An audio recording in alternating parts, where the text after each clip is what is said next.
المكتب التعاوني للدعوة والإرشاد وتوعية الجاليات بمحافظة بدر.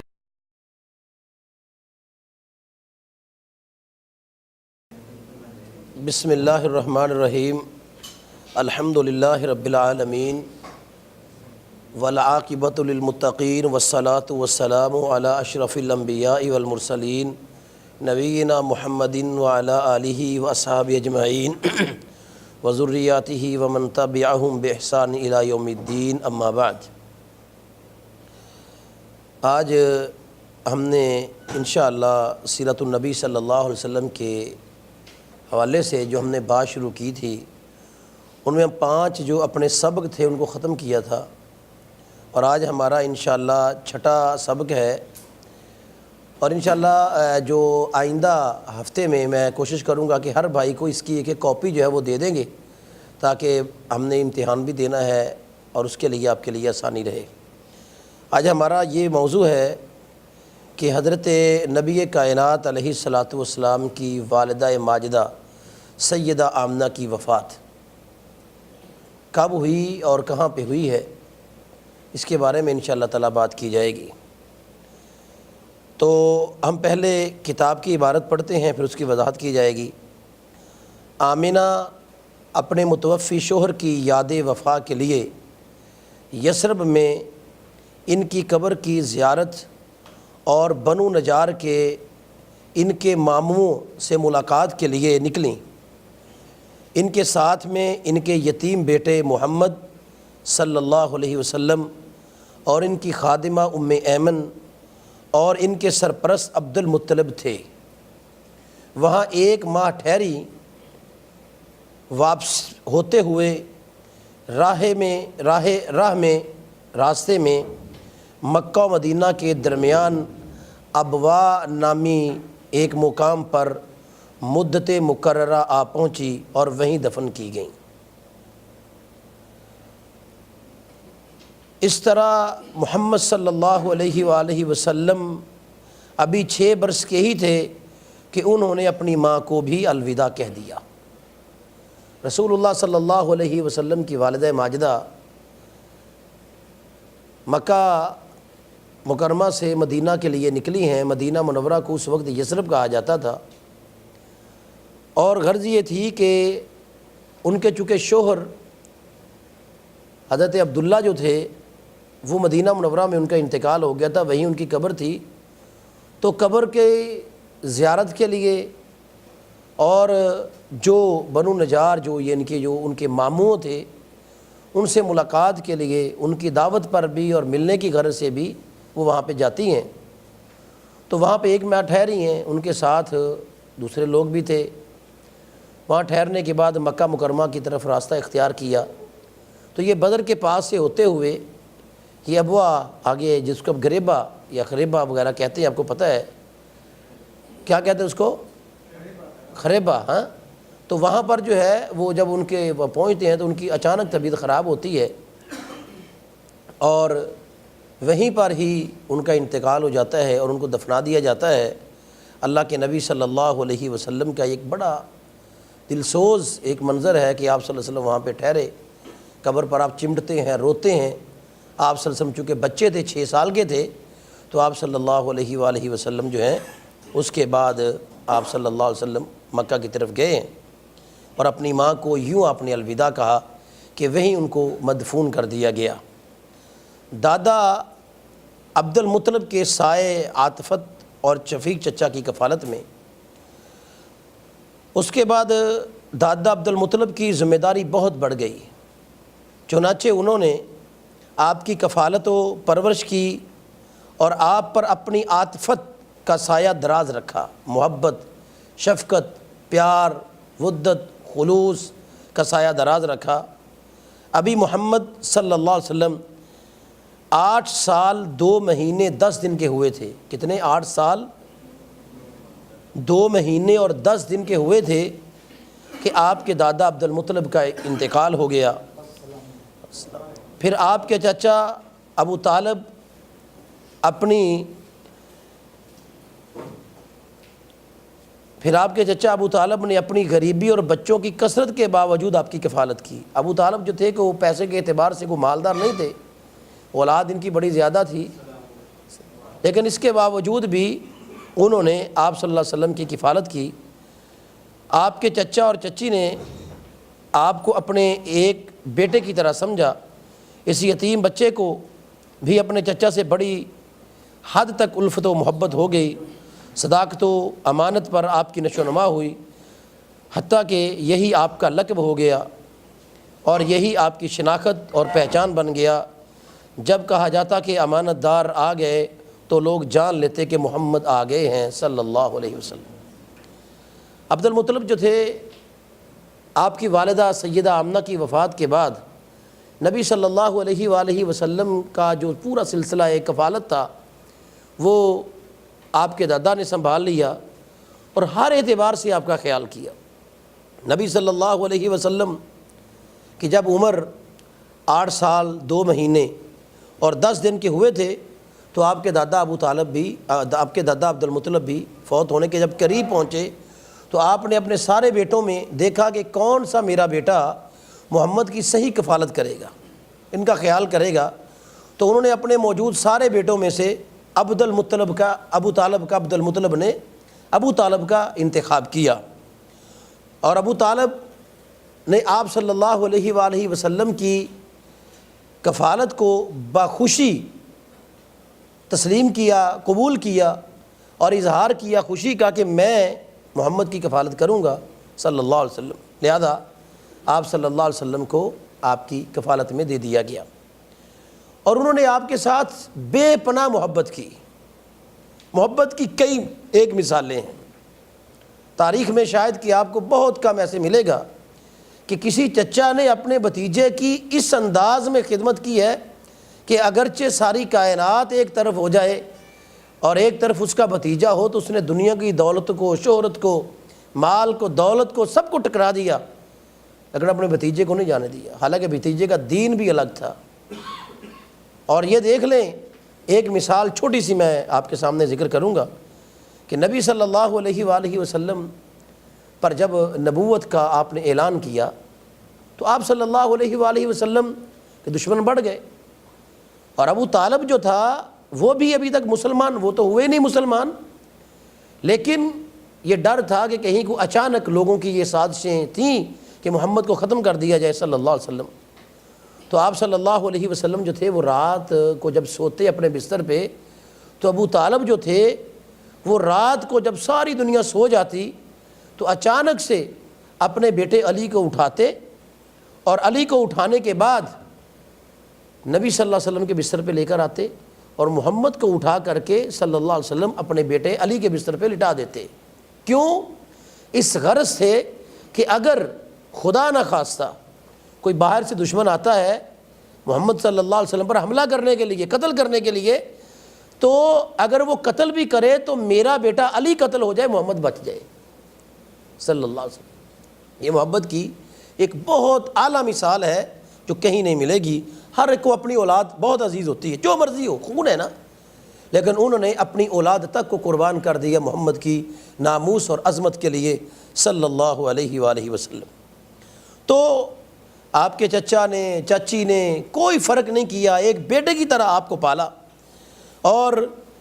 آپ صلی اللہ علیہ وسلم بھی چونکہ بے وفا نہیں تھے،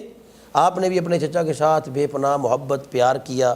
انسیت اس قدر ہو گئی کہ جس کی بہت زیادہ بے شمار مثالیں ہیں۔ نبی صلی اللہ علیہ وسلم کو اپنے چچا سے بہت پیار تھا۔ آپ صلی اللہ علیہ وسلم صداقت اور امانت کے وہ امین اس انداز میں تھے کہ آپ صلی اللہ علیہ وسلم کے یہ چرچے پوری دنیا میں بلند ہو گئے، اور چونکہ یہ گھرانہ بھی سچائی پر مبنی تھا، امانت اور دیانتداری پر مبنی تھا۔ ابو طالب بھی ایک صادق اور امین شخص تھے، وہ کبھی نہ جھوٹ بولتے تھے نہ خیانت کرتے تھے، اور اسی گھر میں نبی صلی اللہ علیہ وسلم نے پرورش کی ہے، آپ صلی اللہ علیہ وسلم کی تربیت ہوئی ہے، لہذا آپ صلی اللہ علیہ وسلم کا لقب ہی صادق اور امین ہو گیا۔ یعنی کہ آپ صلی اللہ علیہ وسلم کو جب بھی پکارا جاتا صادق و امین، یہ آپ کا ایک پہچان بن گیا۔ کوئی کہتا کہ وہ صادق آ گیا یا امین آ گیا تو سمجھتے لوگ تھے کہ محمد آ گیا صلی اللہ علیہ وسلم، یعنی کہ یہ آپ کا لقب جو تھا وہ ہو گیا جو آپ کی صفت تھی، جو اللہ تعالیٰ نے آپ کو جس چیز سے نوازا تھا وہ آپ صلی اللہ علیہ وسلم یوں صادق و امین ٹھہرے لوگوں کی نظر میں بھی۔ اور یہی بات تھی کہ نبی کائنات علیہ الصلوۃ والسلام نے فاران کی چوٹیوں پہ چڑھ کے جب لوگوں کو بلایا یا صبا کہا کہ ایک آواز تھی، اپنے پاس جمع کیا اور لوگوں کو کہا کہ میں اگر یہ بات کہوں کہ تمہیں ایک لشکر آ کر، دشمن کا لشکر جو ہے وہ تمہیں آ کر میں نے دیکھا ہے، وہ آ رہا ہے اور مکہ والوں تم پہ حملہ کر کے تمہیں مار دے گا اور تمہارے اوپر حملہ آور ہو جائے گا، کیا تم میری بات کو یقین کر لو گے؟ کہا کہ ما وجدنا کا الا صدقا، محمد صلی اللہ علیہ وسلم ہم نے آپ کا ایک بار نہیں ہے، ہم نے آپ کے بچپنے کو بھی دیکھا، جوانی کو بھی دیکھا ہے، آپ کے ہر ہم نے لمحات کو ہم نے جج کیا ہے، دیکھا ہے، ہم نے جب بھی آپ کو پایا سچا پایا ہے۔ ہم سمجھتے ہیں ہماری آنکھیں دھوکہ کھا سکتی ہیں لیکن محمد تیری بات غلط، تیری زبان سے غلط نہیں نکل سکتا صلی اللہ علیہ وسلم۔ آپ صلی اللہ علیہ وسلم نے فرمایا اگر میری بات پہ اتنا ہی یقین ہے تو پھر کہو قولوا لا الہ الا اللہ۔ آپ نے فرمایا لقد لبثت فیکم عمرا، کہ میں نے اپنی عمر تم میں گزار دی ہے، مجھے کیسا پایا ہے، میرا محاسبہ کرنا چاہو کرو۔ آپ صلی اللہ علیہ وسلم کو سب نے آپ کی صداقت کے اور آپ کی امانت کے سب نے جو ہے وہ گن گائے، اور یہ آواز بلند کے ساتھ بآواز بلند یہ بات کہی کہ آپ سچے بھی ہیں، صادق بھی ہیں اور امین بھی۔ وہ تو الگ تھی کہ توحید کا معاملہ اس قدر سخت ہوتا ہے، دعوت بڑی یعنی کہ یہ کٹھن ہوتی ہے کہ لوگ جو ہیں اس پر جو ہے وہ اختلاف کرتے ہیں۔ بہرحال تو انہوں نے بھی آپ صلی اللہ علیہ وسلم کو یہ لقب جو تھا وہ صادق اور امین ہو گیا۔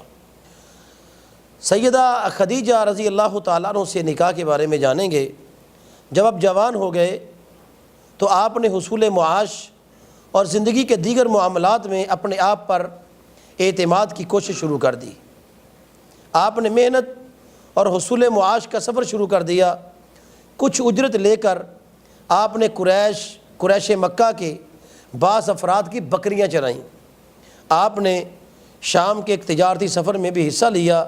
جس میں خدیجہ بنت خویلد نے بہت سارا مال لگایا تھا، ایک انہوں نے انویسٹمنٹ کی تھی حضرت خدیجہ رضی اللہ تعالیٰ عنہ نے، تو نبی صلی اللہ علیہ وسلم نے اس میں شرکت کی۔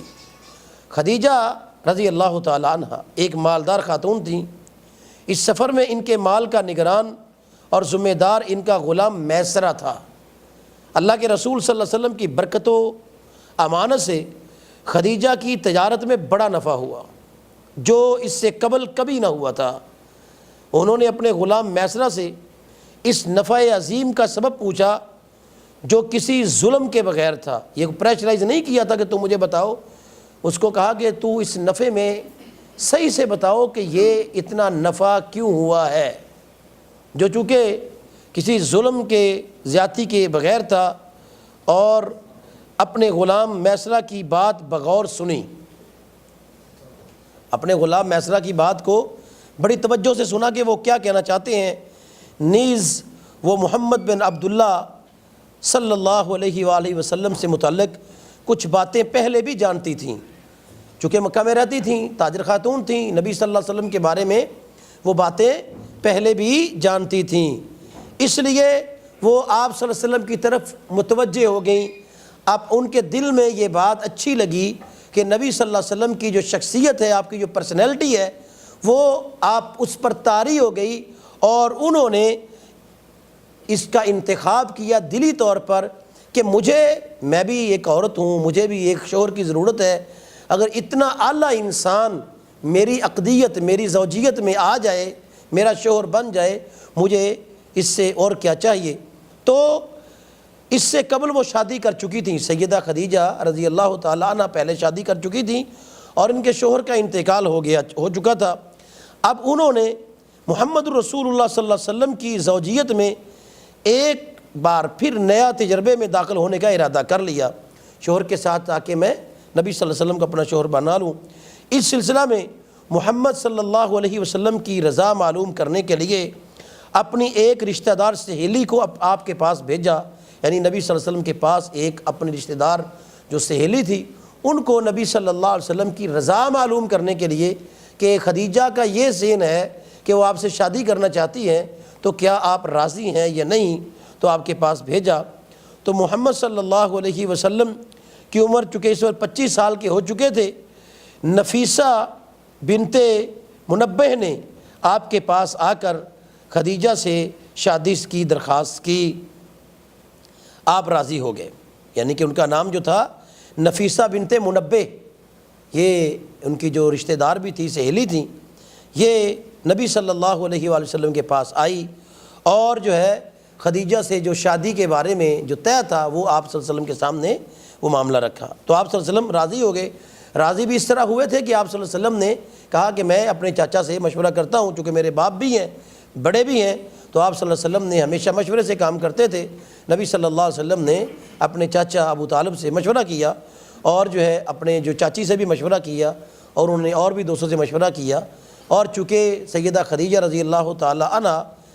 اچھی بھی تھیں، خوبصورت بھی تھیں، بہت سلیقہ شعار اور زیرک خاتون تھیں، اس لیے عرب کے بڑے بڑے سرداروں نے اس سے پہلے یہ خواہش ظاہر کی تھی کہ وہ خدیجہ سے نکاح کرنا چاہتے ہیں۔ حسب بھی تھا، نسب بھی تھا، مال کے اعتبار سے بھی بڑی اعلیٰ تھیں، تو انہوں نے کسی کی بات نہیں سنی تھی، لیکن سب نے یہ کہا کہ اگر محمد صلی اللہ علیہ وسلم پر کے لیے خود اگر وہ پیغام بھیجتی ہیں تو ان کو تسلیم کرنا چاہیے، قبول کرنا چاہیے، لہذا آپ سے راضی ہو گئے۔ چنانچہ شادی ہوئی اور ایک دوسرے کو پا کر خوش ہوئے۔ نبی صلی اللہ علیہ وسلم بھی بے حد خوش ہوئے، سیدہ خدیجہ طیبہ طاہرہ صدیقہ وہ بھی خوش ہوئیں رضی اللہ تعالی عنہ۔ محمد صلی اللہ علیہ وسلم خدیجہ رضی اللہ عنہ کے مالی معاملات کی ذمہ داری سنبھالنے لگے، اور آپ نے اپنی اہلیت و صلاحیت کو ثابت کر دیا۔ جو مالی ذمہ داری تھی خدیجہ کی وہ آپ نے سنبھالی، اور آپ نے اپنی قابلیت کو ثابت کر دیا کہ محمد ہی نہیں ہے بلکہ اللہ کے رسول بھی ہیں صلی اللہ علیہ وسلم، اور ہر میدان میں، تجارت کے میدان میں بھی نبی صلی اللہ علیہ وسلم کسی سے پیچھے نہیں ہیں۔ خدیجہ رضی اللہ تعالیٰ عنہ سے 4 بیٹیاں اور 2 بیٹے پیدا ہوئے۔ بیٹیوں کے نام زینب، رقیہ، ام کلثوم اور فاطمہ تھے۔ زینب، رقیہ، ام کلثوم اور فاطمہ، یہ 4 آپ صلی اللہ علیہ وسلم کی بیٹیاں تھیں جو خدیجہ رضی اللہ تعالیٰ عنہ کے بطن اطہر سے ہوئیں، اور آپ کے ایک بیٹے کا نام قاسم تھا جو انہی کی طرف سے نسبت کر کے آپ کی کنیت ابو القاسم تھی۔ آپ بھی جانتے ہیں نبی صلی اللہ علیہ وسلم نے فرمایا تھا ایک جگہ پہ، فقط آسا ابو القاسم، جس نے یہ کام کیا اس نے ابو القاسم کی نافرمانی کی، یعنی کہ آپ سے خود بھی اپنی کنیت ابو القاسم کے نام سے آپ کو پکارا جاتا تھا۔ اور دوسرے بیٹے کا نام عبداللہ تھا اور لقب ان کا طیب و طاہر تھا۔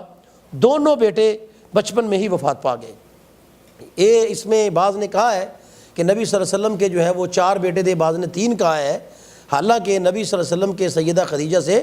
2 بیٹے تھے، قاسم اور عبداللہ، اور جو عبداللہ تھے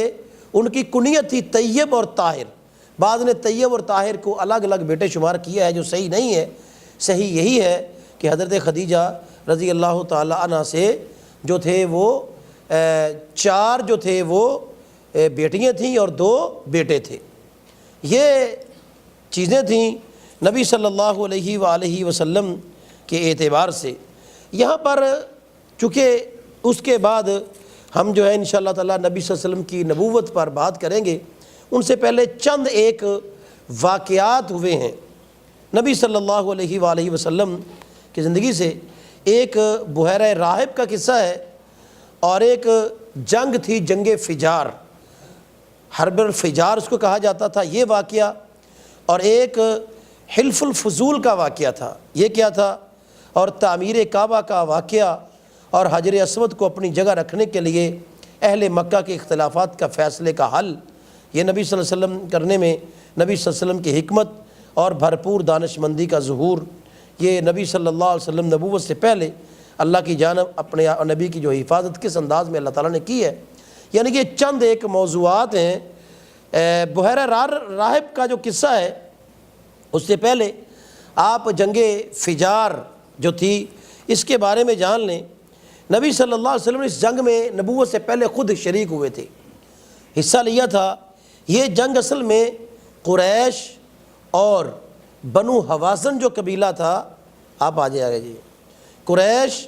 اور بنو حوازن قبیلے کے درمیان ہونے والی ایک لڑائی تھی جس میں نبی صلی اللہ علیہ وسلم کے چچا بھی اور آپ صلی اللہ علیہ وسلم نے بھی اس جنگ میں شریک ہوئے تھے۔ یہ اس کو حرب فجار کہا جاتا تھا۔ اور اسی طرح ایک واقعہ تھا، اور اس وقت آپ صلی اللہ علیہ وسلم عمر 20 سال تھی، اور عبداللہ بن اور ایک حلف الفضول کا ایک واقعہ یہ رونما ہوا، جس میں اس بات کا قریشیوں نے اس بات کا عہد کیا گیا، نبی صلی اللہ علیہ وسلم نے عبداللہ بن جدعان کے مکان، یہ مکہ مکرمہ میں تھے، ان کے مکان پر بیٹھ کر کے یہ لوگوں کی ایک کمیونٹی تشکیل دی گئی، اور انہوں نے ایک گروپ کی شکل میں لوگوں نے ایک مجمع اور ایک لوگوں کی جو ایک وہ کافی ساری تعداد تھی، ان میں بڑے بڑے بااثر لوگ تھے، جس میں نبی صلی اللہ علیہ وسلم بھی ابھی چھوٹی عمر کے تھے، تو آپ صلی اللہ علیہ وسلم کو بھی اس میں شریک کیا گیا، اور اس کے اندر جو تھے اس بات کا عہد کیا گیا کہ کبھی کسی مظلوم کا حق دلانے کے لیے اس کی مدد کی جائے گی۔ جہاں پر بھی ظلم ہوگا اور ہمارے پاس مظلوم بندہ آئے گا، وہ اپنا ہو یا بیگانہ ہو، اور جو ظالم ہے وہ کوئی بھی ہو، ہم سب مظلوم کا ساتھ دیں گے اور مظلوم کو اس کا حق دلوائیں گے، بھلے اس کی کوئی بھی قیمت چکانی پڑے۔ یہی وجہ تھی نبی صلی اللہ علیہ وآلہ وسلم نے فرمایا تھا کہ اگر مجھے آج بھی اس طرح کا کوئی معاہدہ مشرکین کریں، دنیا کے کوئی کفار کریں حلف الفضول جیسا، تو میں آج بھی اس طرح کے معاہدے میں، اس طرح کے پروگرام میں، اس طرح معاملے میں شرکت کرنے کے لیے آج بھی تیار ہوں۔ یہ نبی صلی اللہ علیہ وسلم نے فرمایا تھا۔ تعمیر کعبہ کا جو واقعہ تھا نبی صلی اللہ علیہ وسلم کی زندگی میں 2 بار ہوا۔ 2 بار نبی صلی اللہ علیہ وسلم کی زندگی میں کعبہ کو تعمیر کیا گیا۔ ایک وقت تو آپ کی عمر بالکل بچپن میں تھے، اور ایک جب آپ صلی اللہ علیہ وآلہ وسلم جوان ہو چکے تھے، بڑے ہو گئے تھے، اس وقت کی بات ہے کہ نبی صلی اللہ علیہ وسلم کے زمانے میں یہ واقعہ پیش آیا۔ اس میں جب حجر اسود کو، بیت اللہ کو تعمیر کیا جا رہا تھا، تو حجر اسود چونکہ سب جانتے تھے کہ مبارک اور قیمتی پتھر ہے جو جنت سے لایا گیا ہے، تو ہر جو قریشیوں کے کئی قبیلے تھے، تو ہر قبیلے والے کی یہ خواہش تھی کہ میں حجر اسود کو اپنے ہاتھ سے رکھوں۔ ہر بندہ یہی خواہش کرتا تھا۔ ان کے مختلف خاندان تھے قریشیوں کے، ہر خاندان کی یہ خواہش تھی کہ یہ پتھر میں اپنے ہاتھ سے اس کی جگہ پر نصب کروں۔ اب یہ معاملہ اتنی شدت اختیار کر گیا کہ ان قریب تھا کہ تلواریں نکل آتی اور بیت اللہ کے اندر ہی قتل و غارت اور خون خرابہ شروع ہو جاتا۔ نبی صلی اللہ علیہ وسلم بھی اس میں شریک تھے، تو آپ صلی اللہ علیہ وسلم نے فرمایا کہ ایسے نہ کرو، تم اپنے میں سے کسی بندے کو فیصلے کرنے والا جو ہے وہ تسلیم کر لو، تو جو فیصلہ کر دے گا سارے قبول کر لو۔ ایسے تو فیصلے کا حل ہوتا ہوا نظر نہیں آتا۔ تو بال سب نے یہ کہا کہ ایسے کرتے ہیں کہ چونکہ بیت اللہ کی مبارک جگہ ہے، جو بھی صبح سب سے پہلے اٹھ کر بیت اللہ میں آئے گا، سب سے پہلے جو بیت اللہ میں آئے گا، تو وہ اس بات کا اہل ہوگا کہ وہ جس قبیلے کے بارے میں، جس خاندان کے بارے میں وہ فیصلہ کر دے، ہم جو ہے اس کو تسلیم کریں گے، اور جو ہے وہ اپنے ہاتھ سے پتھر رکھے گا۔ اور انہوں نے کہا اس بات پر جو ہے وہ رات کو سارے اپنے گھروں میں چلے گئے۔ صبح ہوئی تو دیکھا اتفاق سے سب سے پہلے بیت اللہ میں آنے والے محمد الرسول اللہ صلی اللہ علیہ وسلم تھے۔ جب سارے لوگ گئے، دیکھا کہ آگے محمد بیٹھے ہوئے ہیں صلی اللہ علیہ وسلم، سب نے کہا کیا بات ہے، واہ، وہ صادق بیٹھا ہے، امین بیٹھا ہے، جس کے فیصلے پہ کسی کو اختلاف ہی نہیں ہوگا۔ تو نبی صلی اللہ علیہ وسلم نے فرمایا کہ اب میں فیصلہ کروں؟ کہا جی ٹھیک ہے، ہمیں قبول ہے، ہم تو چاہتے یہ ہیں کہ آپ جو فیصلہ کریں ہمیں منظور ہے۔ تو آپ نے ایک چادر منگوائی، ایک کپڑا لایا جائے، ایک بہت بڑا کپڑے کو لایا گیا، ایک کپڑے کو، چادر کو، اور آپ صلی اللہ علیہ وسلم نے اپنے ہاتھ سے حجر اسود کو اٹھایا اور اس چادر کے درمیان میں رکھ دیا، اور کہا کہ سارے قبیلے والے جو ہیں، ان کے جتنے بھی افراد سردار ہیں ہر خاندان کے، وہ آ جائیں آگے۔ اب سب آگے، اور سب نے جو ہے وہ چادر کو کہا ایک ایک اس کا کونا پکڑ لو، جہاں جہاں سے چادر کو ہاتھ لگاؤ۔ سب نے پکڑا اور کہا اس کو اٹھاؤ۔ جب وہ جہاں پر نصب کیا جانا تھا، جہاں پر جب سب اس چادر کو اس کے قریب لے جایا گیا، تو آپ صلی اللہ علیہ وسلم نے اپنے ہاتھ سے حجر اسود کو پکڑا اور اس جگہ پر نصب کر دیا۔ لہذا یہ ایک بہت بڑا معاملہ جو تھا نبی صلی اللہ علیہ وسلم کی اس دانائی اور حکمت کی وجہ سے اور آپ کی بے تحاشا صلاحیتوں کی وجہ سے اللہ تعالیٰ نے اس بہت بڑے ایک فتنے سے مسلمان جو لوگ تھے اس وقت مکہ مکرمہ میں ان کو محفوظ رکھا، اور یوں کر کے یہ معاملے کی انتہا ہوئی اور بیت اللہ کی تعمیر ہوئی۔ تو یہ تھا، اور اس کے اندر جو تھا نبی صلی اللہ علیہ وآلہ وسلم جب بچپن میں سے ہی بتوں کی جو اس عبادت تھی اس سے بہت ناخوش تھے۔ آپ صلی اللہ علیہ وسلم کو یہ بے مقصد زندگی سے نفرت تھی۔ آپ صلی اللہ علیہ وسلم ہمیشہ ان چیزوں کو پسند نہیں کرتے تھے۔ یہ کیا ہے، لوگ اپنے ہاتھ سے بت بناتے ہیں، پھر جا کر ان کے سامنے اپنی جبین نیاز کو جھکاتے ہیں اور ان سے اپنی منتیں اور مرادیں مانگتے ہیں۔ یہ اولیاء اللہ کے مجسمے گھڑ کے انہوں نے بیت اللہ میں رکھے ہوئے ہیں، یہ کچھ نہیں کر سکتے۔ تو یہ چیز سے لہذا آپ صلی اللہ علیہ وسلم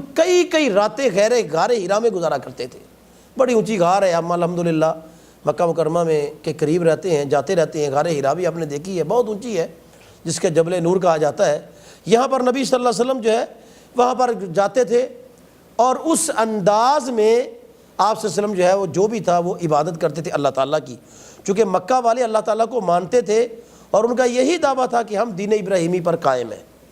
ابراہیم علیہ السلام کی جو باقیات ہیں دین کی، ہم اس پر جو ہے عمل درآمد کرتے ہیں، ہم اس پر عمل پیرا ہیں۔ لہذا نبی صلی اللہ علیہ وسلم وہاں پر عبادت گزارتے تھے۔ اور جو تھے سب سے پہلے نبی صلی اللہ علیہ وسلم کو، یہ نبوت سے پہلے کی بات ہے کہ آپ صلی اللہ علیہ وسلم کو نیند میں خواب جو ہوتا ہے، خواب میں آپ صلی اللہ علیہ وسلم کو چیز دیکھتے تو صبح میں بالکل اسی طرح آپ اس کے بعد اس کو پاتے، جو خواب میں دیکھا ہے وہی اگلے دن ہو جاتا تھا۔ یہ ایک ابتدا تھی جو وحی کا نزول نبی صلی اللہ علیہ وسلم پر شروع ہو گیا تھا، کہ نبوت سے پہلے آپ کو یہ خواب آتے اور جو ہی آپ نے خواب میں جو چیز دیکھی بیداری کی حالت میں بالکل روشن صبح کی طرح اس کو پا لیتے۔ اور جو تھے اس کے علاوہ نبی صلی اللہ علیہ وسلم کہا کرتے تھے کہ مجھے آج بھی میں اس پتھر کو جانتا ہوں جو میں جب بھی اس کے پاس سے گزرتا تھا مجھے سلام کہا کرتا تھا نبی صلی اللہ علیہ وسلم کو۔ اور اس طرح بحیرہ راہب کا جو قصہ ہے یہ بھی ایک جان لیں کہ آپ اپنے چچا ابو طالب کے ساتھ جو تھے یہ شام کے لیے تجارت کی غرض سے جا رہے تھے، آپ بچے تھے ابھی، تو انہوں نے خواہش کی بھتیجے نے بھی، میں نے بھی آپ کے ساتھ جانا ہے، چونکہ ابو طالب آپ سے بے پناہ محبت کرتے تھے، تو اس بات پر راضی ہو گئے کہ میں محمد کو ساتھ لے جاؤں صلی اللہ علیہ وسلم۔ جب نکلے ہیں تو راستے میں ہی تھے تو یہ واقعہ یوں ہوا کہ دیکھتے ہیں کہ ایک درخت ہے وہ قافلے میں اس کی طرف جھکا جا رہا ہے، نبی صلی اللہ علیہ وسلم کی طرف وہ سایہ کر رہا ہے۔ اب وہ بندہ چونکہ وہ جو راہب تھا یہ یہودی تھا، اور اس نے تورات میں پوری نشانیاں نبی صلی اللہ علیہ وسلم کی پڑھی تھیں، تو جب یہ کرامات اس طرح کی ظاہر ہوئیں، ایک بچے کے لیے ایک درختوں کا جھکنا اور جو تھا وہ سایہ کرنا اور ایک رحمتوں کا نزول اور یہ سماں، یہ اس نے پورے قافلے کی کہا کہ میرے گھر میں تمہاری دعوت ہے۔ جب اس نے کہا کہ اگر یہ دعوت ہے تو انہوں نے دعوت کو قبول کیا، عرب تھے، اس نے کھانا برا کھلایا اور اس کے بعد کہا کہ یہ جو بچہ ہے محمد صلی اللہ علیہ وسلم، چونکہ آپ کے وہ مہر نبوت جو تھی وہ عیاں تھی، واضح تھی، دو کندھوں کے درمیان جس طرح وہ کبوتری کا انڈا ہوتا ہے اس طرح کی وہ ایک مہر تھی جس کو ختم مہر نبوت کہا جاتا ہے۔ تو آپ صلی اللہ علیہ وسلم کو جب اس نے یہ نشانیاں پائی ہیں تو اس نے کہا یہ تو وہی بچہ لگتا ہے جو آنے والا نبی ہے، چونکہ یہ انتظار میں تھے